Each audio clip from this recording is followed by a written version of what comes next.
वालेकुम वरहमतुल्लाहि वबरकातुहु। అనంత కరుణామయుడు అపార కృపా సాగరుడైన సర్వలోకాల సృష్టికర్త అయిన అల్లాహ్ పేరుతో ప్రారంభిస్తున్నాను. ఈ వేదికను అలంకరించిన పెద్దలకు మరియు నాతోటి విద్యార్థినియులకు అస్సలాము అలైకుం వరహ్మతుల్లాహి వబరకాతుహు. ఈరోజు నా ప్రసంగం పేరు సృష్టిని కాదు సృష్టికర్తను ఆరాధించండి.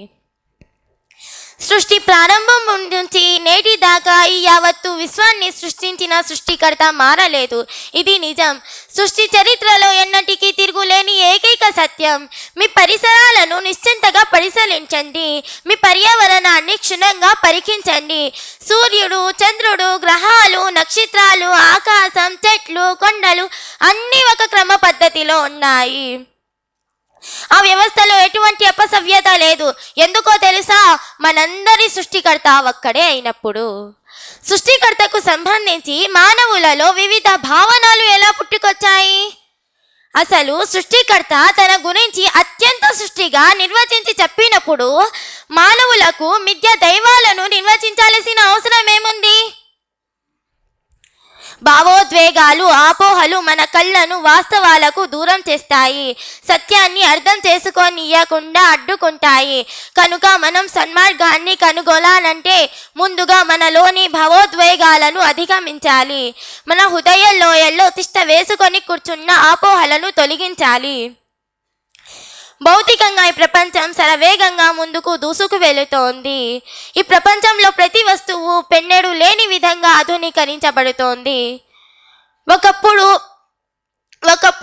ఉపరితలం మీద నిల్చొని నిసిది వీధిలో గారాలు పోతున్న చందమామ వంక వింతగా చూశాడు మనిషి.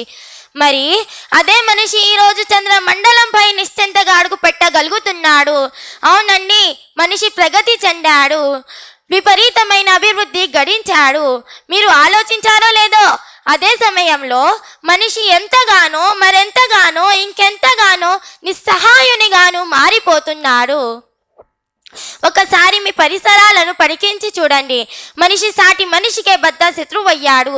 అమానుష చర్యలన్నిటికీ అతను అలవాటు పడ్డాడు. నేరాలకు, ఘోరాలకు బలవుతున్నాడు. పాపల పుట్టగా పరిణమించాడు. చివరి ఫలితంగా సమాజంలో దుర్మార్గం విపరీతంగా వ్యాపిస్తోంది.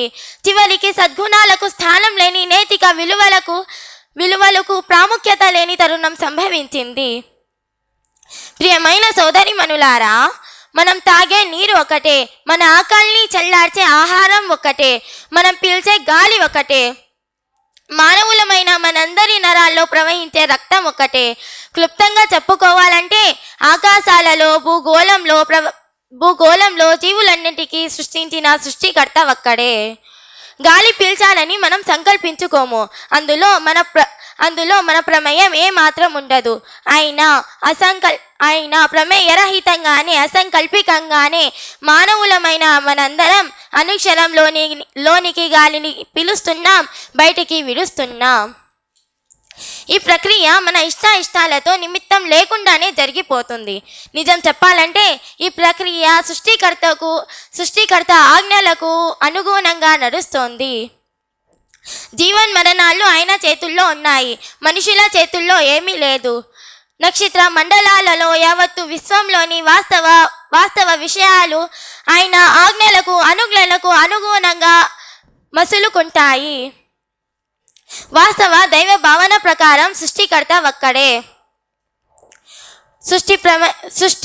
సృష్టి ప్రక్రియలో ఆయనకు భాగస్వాములు ఎవరు లేరు. ఈ విషయాన్ని స్పష్టంగా నిర్వచించారు. వేదాల్లోనూ ఈ విషయం చాలా స్పష్టంగా ప్రస్తావనకు వచ్చింది. ఏకం బ్రహ్మం దివ్య నాస్తి నహనస్తే నకించన్. దేవుడు ఒక్కడే, రెండో వాడు లేడు, అస్సలు లేడు, కొంచెం కూడా లేడు. ఇక ఆ నిజ దేవుని అంతిమ గ్రంథమైన దివ్య ఖురాన్ కూడా అత్యంత సులువైన మాటల్లో వాస్తవ దైవ భావనను ఈ విధంగా విపులీకరించింది. ఆయన ఎవరికి పుట్టినవాడు కాదు, ఆయనకు సరి సమానుడు ఎవ్వడు లేడు. మనిషి చేసిన విగ్రహం కాదు, మనిషిని సృష్టించిన వాడే ఆరాధనకు అర్హుడు. ఇంతటి అవకాశం ఇచ్చిన పెద్దలకు కృతజ్ఞతలు తెలుపుకుంటూ సెలవు తీసుకుంటున్నాను. అస్సలాము అలైకుం వరహ్మతుల్లాహి వబర్కాతుహు.